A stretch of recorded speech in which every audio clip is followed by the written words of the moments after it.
maanaam boo seetaanee juge contrairement ak procureur contrairement ak procureur bi nekkoon jamono Macky Sall procureur bi nekkoon jamono Macky Sall dañu def conférence de presse di wax di ñàkk mais ne duñ nekk à l'aise bu ñu paree booy di génne boole ko seen comportement ba pare wax aisément amul benn difficulté ci li ñuy wax maîtriser li ñuy wax bu ko gis dëkk bi ñu teg amul kenn fu ñu génne ay failles wala dara ay contradiction ci li ñuy wax seen démarche yi xam nga démarche ñëpp ko gis démarche yi bokkuñ seen démarche yi bokkul parce que procureur Mbacké Fall wax na ko d'ailleurs bi ko benn journaliste laajee yaakaar naa journaliste RFI bi la man nga ñu citeel turu ministre yi mu ne ko non non soxlawul may tudd seen tur parce que ci fi ñu tell ci procédure bi waruma tudd seen ay tur seetlu nga ni conférence de presse ba mu jeex tuddul turu kenn tuddul turu benn ministre comme ni ñu doon def yaa ngi fàttaliku Bakhoum le procureur Bakhoum da doon wax diw Sonko da ngay sentir complètement ni ñii dañoo am seen ay dafa mel ne dañoo am ay problème personnel yu ñu bëgg a régler ay nit boo fekkee daa nga seetaan Bakhoum ak Abdou Karim Diop ba dañaa dégg ñu naan Sonko El Malick Ndiaye dañuy mel ne ñoom dañoo nekk ci terrain politique bi di politique doo comprendre kan ngay seetaan alors que procureur de la République moom dëgg la c'est un parquetier ci parquet la nekk waaye nag moom dafay li Ousmane Diagne waxoon bi muy quitté parquet bu Dakar dafa waxoon ni man musuma doon procureur nit procureur de la République laa mas a doon loolu la procureur di incarné am nga say kilifa ñu di la joxe instruction nga war koo respecté mais nag duñ la du instruction yi bu ñu ko waxee mooy lu dëppoo ak yoon waxuñu lu dëppoowul ak yoon amuñu droit sant la lu dëppoowul ak yoon liñ lay sant lay dëppoo ak yoon de ce point de vue yow dëgg la parquet ci nga mais nag li war magistrat bi la ci respecté yoon moo la war moo tax boo li nga wax boo seetloo procureur Mbacké Fall bi wax da ngay gis mu ànd ak dal li muy wax comprendre na ko mi ngi ci boppam te amul dem si yoon ne leen maa ngi fi bu ñu eggee ci àttekat bi doog a àtte ndax def nga wala defoo mais en attendant comme am na lu ñu lay toppee laaj nañ la ay justificatif nga indi wane ni lii lañ la joxoon ñii ñi nga ci jox am na leneen loo xamante ni manqué na ci wala lii nga joxe woon nga daal di joxe maa ngi gis ay nit di bind naan waaw la convaincre le juge machin non attention doucement sous contrôle judiciaire ça ne veut pas dire que tu es libre ça ne veut pas dire que set nga ak ñoom lan lañ tekki woon bay mën a encaisser xaalis boobu na clair man awma ci sentiment imam ak communicateur traditionnel ak sama papa sama bàjjen yoo sama yoon new si alalu bi nga xam ni ci wàllu Covid bii ñi nga xamante ni tudd nañ leen ci wàllu luubal na set bicc xanaa loolu nga bëgg a dégg wax ji jeex na man dawuma daray coow dafay ay saa yi songu leen nga défendre leen ñu yox la xaalis loolu àjjana rek la la jëmee liggéeyum nday la kon bañoo loolu yow man xaalis waa Pastef rek laa araamal comme ça keneen ku la jox xaalis dina jël allah kubar loolu sama liggéeyu maam la tubaarkàlla keneen ku la woon fii ab félicité la ni damaa kontaan si yow li ngay yéen ñi la wax naan mbir mi jaay doole la remplacer turu Ousmane Sonko ak sa turu baay ba xam yéen boobaa lan mooy nekk seen réaction allah kubar loolu sama liggéey nañ ko bloqué maintenant procédure judiciaire dafay am mooy yoon mu ngi def enquête di jëm ci yow la loi ni ñu ko tëggee amul intérêt di la dugal ci kaso wala tëj parce que mais intérêt bi ñu am mooy le recouvrement d'abord parce que mën nga topp nit nga dem tëj ko ci kaso bi mu tëdd nga daan ko mu tëdd bu tëddee tëj nga ko ci kaso bi waaye alal ji mu luubal jotoo ci loolu du perte léegi nag dafay am ay méthodes de recouvrement c'est-à-dire dans l'enquête pour ñu mën a def loolu il faut yow nga accepter ni yaa ko def ba pare première chose y a une condition on ne le fait pas comme ça tu penses que dañ laa toppee lii rek nga ñëw ne xaaral ma joxe y a des conditions matérielles yu tax ñu mën a egg foofu. maanaam condition lan ak lan la. première condition comme yow remarqué nañ ni y a un trou su ñu waxee un trou mooy y a un écart. entre li nga déclaré. ak këyit yi nga wone ak li nga xam ni justifié woo ko ñu ne la nangam la ci ay millions. ba nga nangu ni yow lii mënoo koo justifié ñu xayma loolu ne la loolu say avocat laajte ñu teg somme boobu bu ñu ko tegee juge bi du ko laal. xam fu mu jëm. caisse de dépôt et de consignation. ci Fadilou. non demul ci Fadilou. waaw yéen loolu maanaam. non du waxee Fadilou moom CDC yi waaye moomu ko. il faut pas personnaliser les services de l'État. caisse de dépôt et de consignation la tudd. ok nga naan nga dem ci Fadilou. Fadilou da koy ñëwee dugal ci compte bancaire. non même pas maanaam si keesu. ma ne waxee ni mu tëj bëri na. da ngay dem fii wax fi dara nga dem tribunal si wax la nga naan la waxin la. il faut ñu arrêter de personnaliser les institutions. c'est la caisse de dépôt et de consignation. c'est clair. mais pas Fadilou. Une entité dirigée par Fadilou Keïta. Donc Fadilou n'ose pas prendre un franc même dans son compte. Donc je ne voulais pas. Allez-y, voilà, parce que tu es capable de faire dérailler un train en marche. Non, tu es capable de faire dérailler un train en marche. Je suis désolé. Alors nga loolu la donc méthode de recouvrement la. Il y a des gens yoo xam ne am na lu ñu war a justifier mënuñu ko justifier en attendant yoon di leeral. ñu somme boobu nga xamante ni moom lañ lay toppee nga teg ko ci table. mu nekk benn genre garantie ba pare doo génn dëkk bi weer bu nekk ñu lay saytu ngay ñëw di signé ni yaa ngi fi. loolu donc moo tax képp te gars yi dañuy xëccoo nan ma fal daas te bu yëf yi daasee yow la ni jàpp ndax da ngaa nekk ci mbir mu dangereux moo tax critères yi ni fale daas yi nan ko xool fi mu ne nii daas yaa ngi bëgg a dee fi mu ne nii bon. 1000 milliards wala 10 000 milliards. 1000 milliards. ci 1000 milliards yooyu. sport. l'ensemble du sport amul tam 1 milliard 300. ci sport laa la de 1000 milliards yooyu. 1000 milliards yi. maanaam sport. sport 1 milliard 300 la ci am. jël 2% tegle ko lamb 2% mooy 27 millions. 27 millions yi promoteur yi lañ ko séddale. ñu engagé woon ay combat ba pare suñu mag lañ suñu nijaay lañ suñu xarit lañ mais loolu tey bu ñu ko joxoon mbëri duñ ko laal parce que Cheikh Tidiane duñ ko laal 27 millions 2% dañu séddale promoteur yi comparaison avec la culture ñu def comparaison. parce que ñooñu nag je considère que mooy ceeb bu sew bi et ça montre qu'il y a une grande machine d'escroquerie qui a été organisée. alors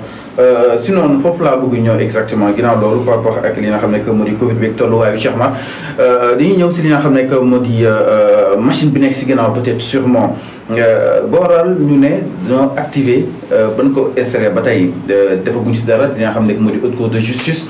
instant bi ñu ne pas mal ñi ngi si viseur bi vu que bëggoon ñuy personnaliser débat bi mais pas mal si ay ministre non loolu personnaliser ministre bi su dee dafa yor fonction si journaux yi ñëwaat nañ si que ni ñi ngi si viseur li nga xam ne que moo di haute cour de justice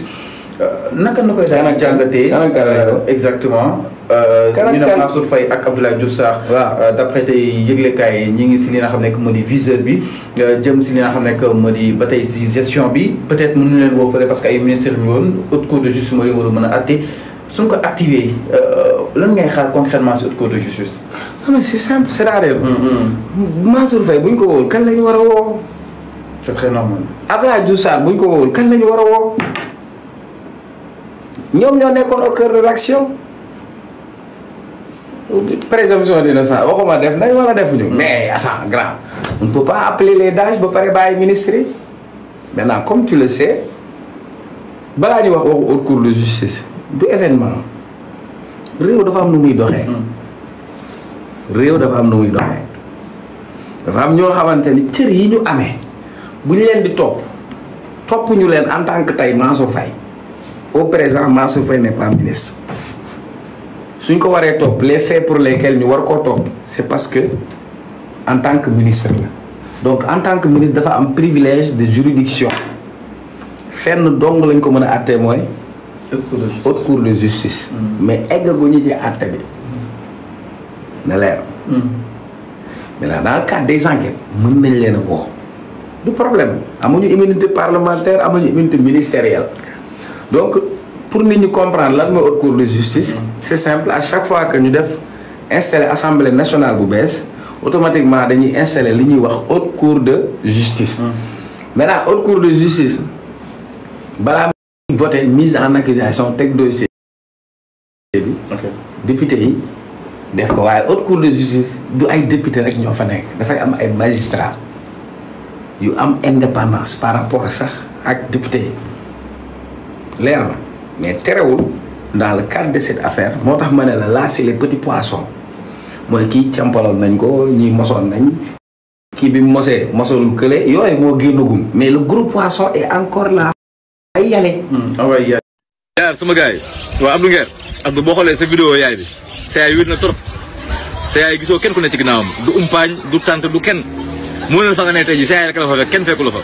loolu dana war a jàngal soo génnee nga xool bu baax ñu lay ruux naan la nga ne ci plateau yi di saaga ñu lay ruux naan booy yaa ko yor régime bi yaa baax si ñoom no temps yi fi nga bomb foofu la ñooñu keroog sa yaay gisoo bu mu geesoo gisoo kenn de sa yaay moo fa ne toog ak xartu moom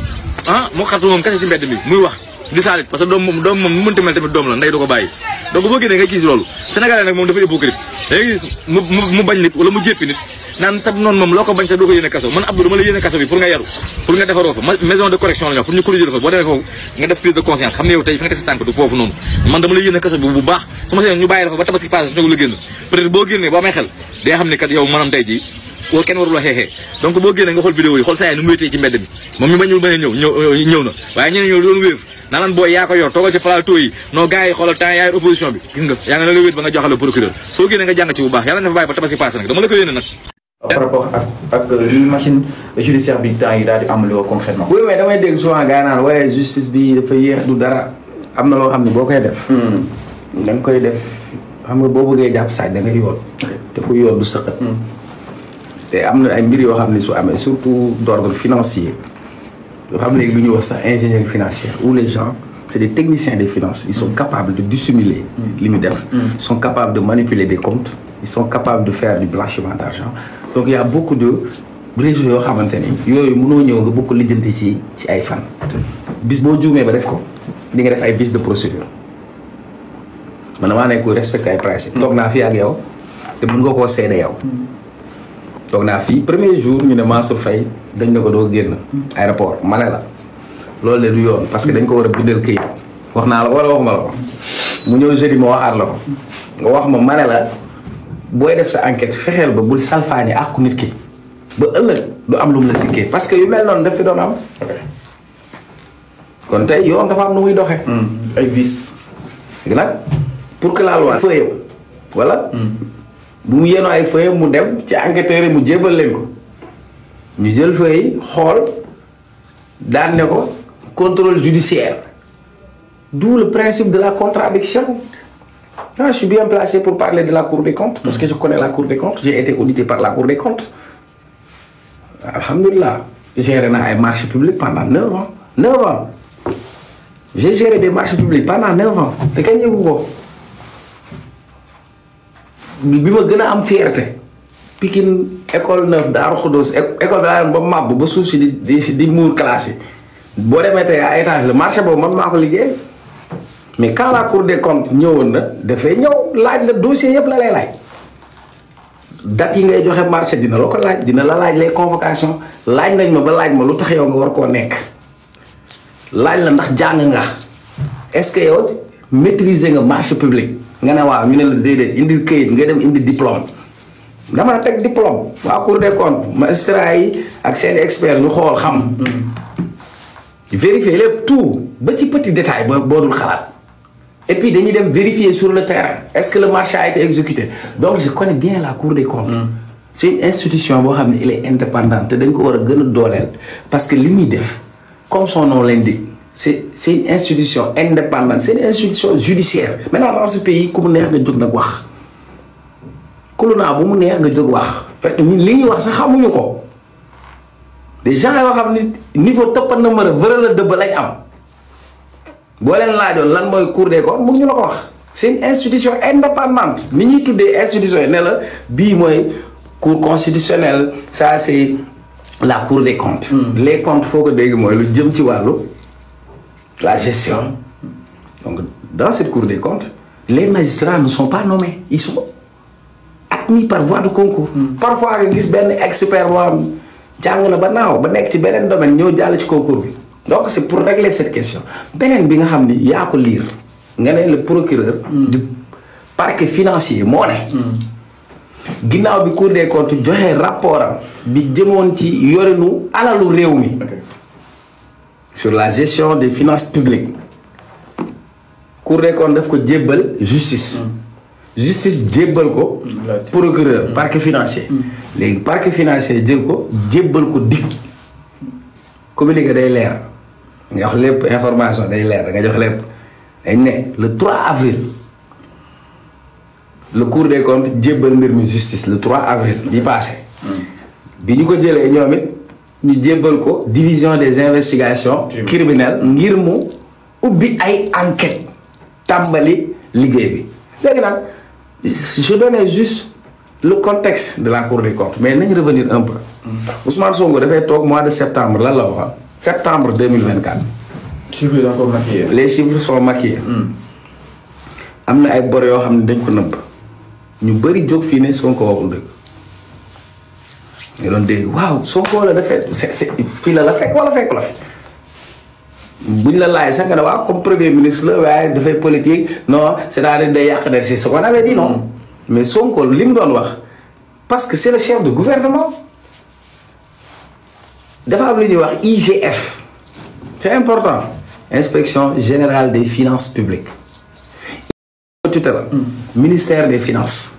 ñu am bu ñuy wax IGE inspection générale d'État présidence am nañ ay corps de contrôle cour des comptes elle est indépendante ak yeneen donc conformément au texte yi nga xam ne Sénégal ci la tënku UEMOA dañ ne ci mandat bu nekk su jeexee mooy exercice bu jeex dañu war a def audit des finances publiques Macky Sall ne l'avait pas fait en 2019 normalement dafa waroon def audit entre ni mu yoree réew mi ci 2012 daa ma dégg ba 2019 waaye defu ko woon ñii bi ñu ñëwee dañ ko def saytu yore bi diggante 2019 ba 2024 IGF def rapport premier ministre loolu la wax maintenant la Cour des comptes ici son rôle c'était d'auditer l'audit et quand la Cour des comptes a audité l'audit dafa ñëw firnde certifié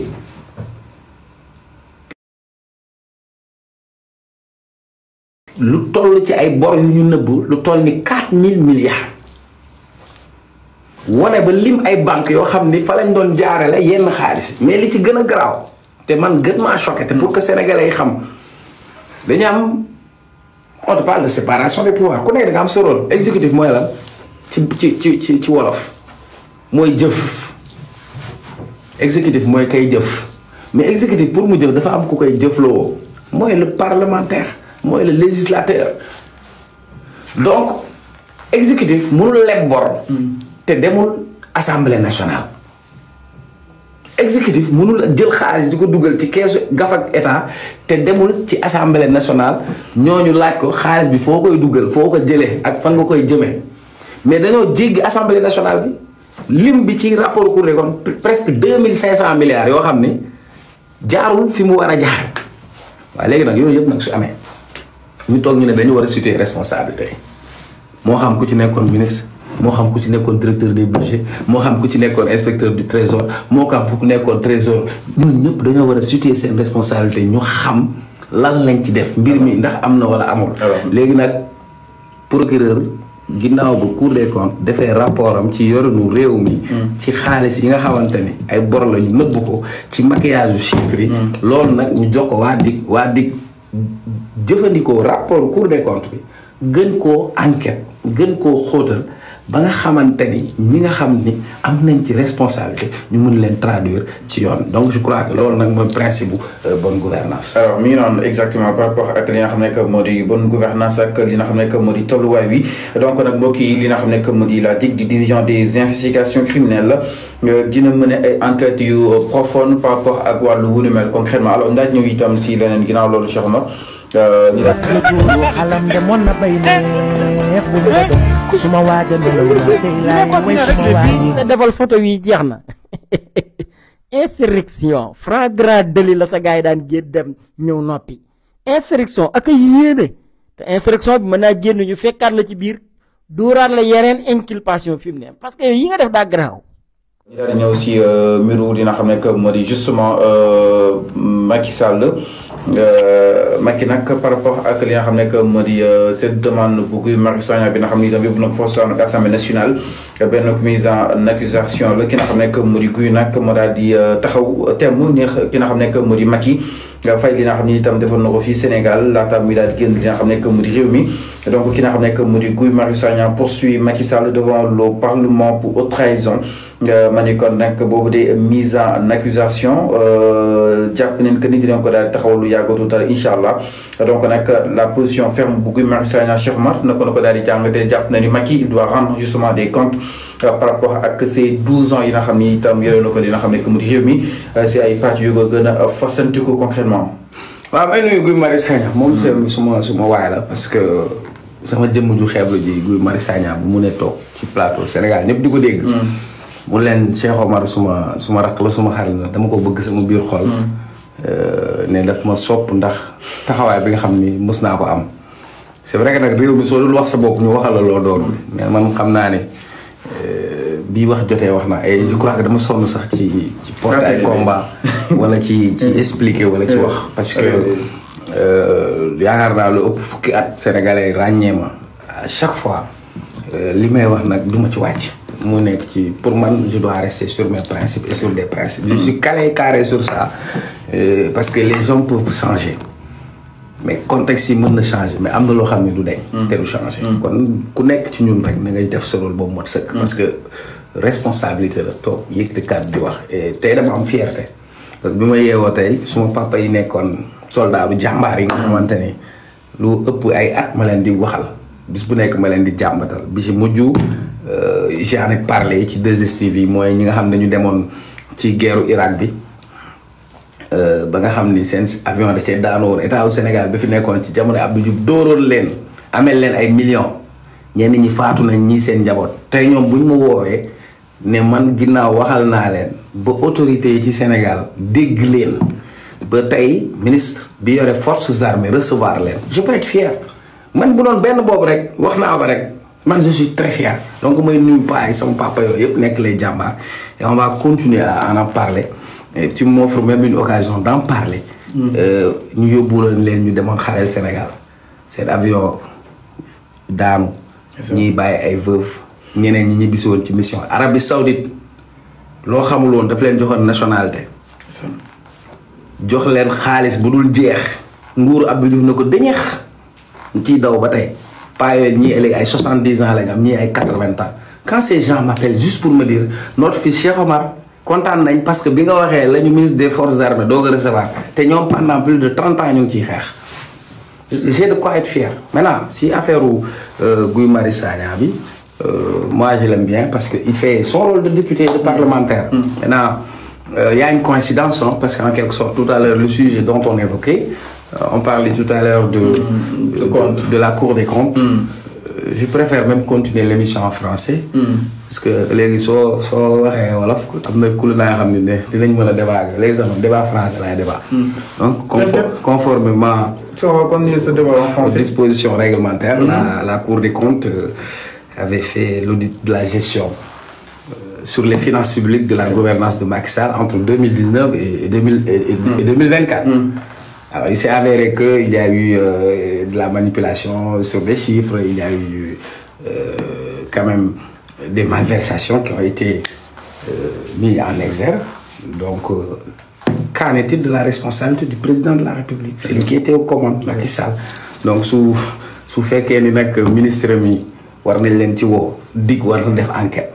dig ubbi na enquête te demagul. Donc, il faut pas qu'on danse plus vite que la musique.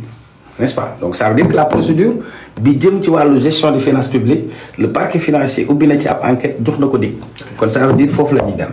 maintenant beneen bi mënuma bañ a wax ni Macky lañ dénk réew mi li am ci Covid beeg yorinu alalu réew meeg kenn mënul fexe ba Macky Sall amu ci responsabilité maintenant entre xam ni moo jiite woon réew mi ak situer responsabilité foofu la difficulté bi nekk. Parce que dafa am lu mu am dafa am lu ñuy wax privilège en tant que président de la République il jouit de l'immunité présidentielle dégg nga wax ji dans l'immunité présidentielle ñaar moo ci am foo dégg di wax la immunité ñaari mbir lay làmboo ñaari tànk la immunité di taxaw bi ci jiitu mooy l'irresponsabilité beneen bi si topp mooy l'inviolabilité c'est-à-dire si sunu système politique on fait tout pour mettre le président à l'abri pour le protéger maanaam même si bakkan ni ñu rey ak nangam sangam pour ñu mën ko ci situer responsabilité lu jafe lay doon maintenant bëgg a jàpp Macky Sall wala bëgg a traduire Macky Sall mën nga am bëgg-bëgg fi mais pour teg ko mooy jafe parce que le président ne peut être poursuivi que pour haute trahison. Le président de la République mënuñu ko toppee lu dul haute trahison.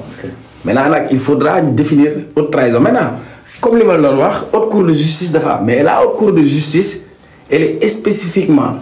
mise en place pour juger le président de la République, les ministres. Comme mon président la foofu rek lañ ko mën a toppee te pour ñu topp ko foofu il faut ñu def mise en accusation. mise en accusation bi nag ci la ñuy joxe yan élément moo tax ñu war koo topp. dégg nga wax ji donc nag comme foofu lañ toll xamaguñu fu muy mujj parce que non seulement immunité présidentielle bi mu amee woon mais beneen bi comment faire pour situer sa responsabilité. maintenant nag comme mbir mi ubbeeku na mu ngi noonu. Alors la question peut-être moi dit est-ce que cette mise en accusation de Macky Sall une proposition isolée de Guy Marius Sagna pourrait-elle vraiment aboutir parce que Charles suñuy xool y a un débat aussi bi juddu. Est-ce que xam nañ concrètement li haute trahison dit sa vraie définition concrètement parce que c'est-à-dire est-ce que li fi Macky Sall def mën nañ ko qualifier d'haute trahison. Ah bien sûr question d'interprétation la rek parce que haute trahison rek lañ tudd mais c'est quoi la haute trahison parce que dëkk boo dem am na dëkk yoo xam ne ñu ko définir am boo demee fii au Niger pour ñoom haute trahison mooy nga jël seen ay ressources. Beaucoup de dilapidé ñoom jàpp nañ ci fait de la haute trahison xam nga il faut revenir président dafay prêter serment en fait. Quand tu prêtes serment lan ngay wax devant la nation sénégalaise je jure de remplir fidèlement la charge de président de la République léegi toppal phrase bi ci topp d'observer et de faire observer scrupuleusement les dispositions de la constitution et des lois. Ça veut dire que kon yow da ngaa war ni yaa ngi jël réew mi di doon président te di nga yaay clé de voûte des institutions waaye yow di nga sàmmonte te di nga sàmm li nga xam ni mooy yoon ci réew mi mooy di nga respecter constitution mooy di nga respecter loi yaa ko waat non. gars yi nee na 15 milliards képp nañ récupéré wu kon 0,0% nañ récupéré wu suñ 100% ñu récupéré te ñii corona yi ndaw yi ñooy joxe yu tuuti tuwaale yi sang lañu. corona yi mag yi ba léegi jotaguñ te laalaguñ leen 15 milliards léegi yéen xalaat leen buñ commencé ni képp ak corona yi mag yi xam nga kee 400 milliards la tegoon diggante Tahirou Sarr kër amoon nañu presque 400 milliards léegi xalaat leen corona yi mag yi buñ xisee ba commencé corona yi mag ñaata milliards nañ war a am yow corona yi peppaani ñoom ñoo génneegul 15 milliards corona yi ndawaan yi tuuti 15 milliards lañ laal léegi ñun corona yi mag yi ak logo corona bu mag bee mag bi kooku ñaata milliards dañu war a am yéen ñaata lañ instant bi moom laa nekk di calcul léegi defal leen ko suuf ñaata milliards dañu war a laal ci corona yi mag yi. yàlla bi di sàkk. dégg ngeen kaa bi aram tarab kay fa faara rabbuka dégg naa de am na benn kii nu tudd roi des arènes bi ñu war a woon moom daal diggante tey ak suba daal dinañ am na roi des arènes bu ñu war a woon ay man mbaadu sama waaja ala naa kira mbaadu sama waaja Balla Gaye 2 Balla s'il te plaît Balla dis que c'est pas toi Balla si c'est toi je vais mourir je vais prendre le malade et je vais le naner Balla dis-moi que c'est pas ça dis-moi que c'est pas toi Balla Gaye oh Balla doomu Double Less bi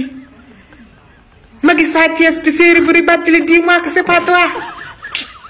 naa defar ndort rek xëy na du Balla waaye daal dégg naa am na roi des arènes bu ñuy waaj a woo de Covid bii yàlla bi ñu sàkk. D'autres trahisons. Ah bien sûr question d'interprétation la rek parce que haute trahison rek lañ tudd mais c'est quoi la haute trahison parce que dëkk boo dem am na dëkk yoo xam ne ñu ko définir am boo demee fii au Niger pour ñoom haute trahison mooy nga jël seen ay ressources boo ko dilapidé ñoom jàpp nañ ci fait de la haute trahison xam nga il faut revenir président dafay prêter serment en fait. Quand tu prêtes serment lan ngay wax devant la nation sénégalaise je jure de remplir fidèlement la charge de président de la République léegi toppal phrase bi ci topp d'observer et de faire observer scrupuleusement les dispositions de la constitution et des lois. Ça veut dire que kon yow da ngaa war ni yaa ngi jël réew mi di doon président te di nga yaay clé de voûte des institutions waaye yow di nga sàmmonte te di nga sàmm li nga xam ni mooy yoon ci réew mi mooy di nga respecter constitution mooy di nga respecter loi yaa ko waat non waaye léegi nag su fekkee enquête nañ ñu gis ni li jëm ci wàllu yorinu alalu réew mi respecté wul loi est-ce que mënuñu ko définir foofu par exemple donc nag loolu. Donc c'est les députés qui vont justement. qualifier ces. Non, au-delà il n'y a pas seulement les députés parce que la haute cour de justice elle est composée aussi de magistrats. léegi nag comme eggaguñu foofu moo tax ma ne la. comme mbir moom ubbeeku na enquête bi jëm na dikk léegi nag nañu xool fan la wànnante du mujjee ak kay gëtam. Est-ce que ce sera kon peut-être est-ce que dina aisé pour ñu dem jëli ki nga xam ne moo di Macky étant donné que dëkk du nekk entre autres Cheikhma loolu. mais ay questions yoo xam ne itam da koy poser la. mais ak probable rapatriement. oui mais de toute façon dëkk yi si àdduna bi yëpp dañu am ay traités yoo xam ne moom moo ñu boole maintenant am na ay mbir yoo xam ne bu fekkee dañ la cee topp foo mën a nekk ci àdduna mën nañ laa jëli donc lu jëm ci wàllu corruption détournement de deniers publics wala ay wàllu crime wala affaire yu mel noonu maintenant avant ngay wax ne da nga koy dem jëli yow fexeel ba nga mun ko topp c'est-à-dire bëgg a topp nit bu mu tax nga topp ko. pour nga mën a topp nit da ngay defar dossier wow koŋ. nit da ngay defar dossier wow koŋ lu dëgër këj. kon bu leer nga ne am dëgër këj lu wow koŋ nga teg ko ci taabal ji parce que boo waree def bul defantu et puis dafa am yeneen enjeu politique yu si nekk. parce que Macky Sall aussi dafa am ay ambition politique am Macky bi mu wàccee si nguur gi dafa mel ni doyalul Macky nanguwul joxe partem législative yi campagne na WhatsApp. Il va revenir. Ah xaw ma ndax il va revenir ou pas maintenant. Sur la scène politique. Non parce que pour man il est sorti par une petite porte maintenant il veut rentrer par la fenêtre est-ce qu'il pourra rentrer par la fenêtre. waaw lii yëpp lu mu lay jàngal mooy. Il est sorti par la petite porte. Oui. Que malgré ces dernières actes. Mais pas de respecter des décisions constitutionnelles. Non, il l'a fait malgré lui. Non, il l'a fait malgré lui. Macky Sall kan moo àcc élection présidentielle yow xam nga ñaari élection présidentielle le Sénégal mos a am 13. 13 mosuñu si ak benn Macky Sall moo jël ak élection. ñu koy expliquer ak contexte bi. ban contexte moo ko créé parfois tu crées le chaos pour créer une condition ça c'est des théories politiques tu crées un chaos créer un problème. pour régler beneen problème bi nga am ça se fait loolu c'est machiavélique. parfois yaay créer sa kaw sax pour yow créer beneen situation loolu c'est ça c'est du machiavélisme. et mieux encore dem ba si assemblée ñuy waxtaan naan dañ ko war a yokkal mandat 1 an loolu du petite porte ma lay laaj ça c'est pas la petite porte mooy yow tu as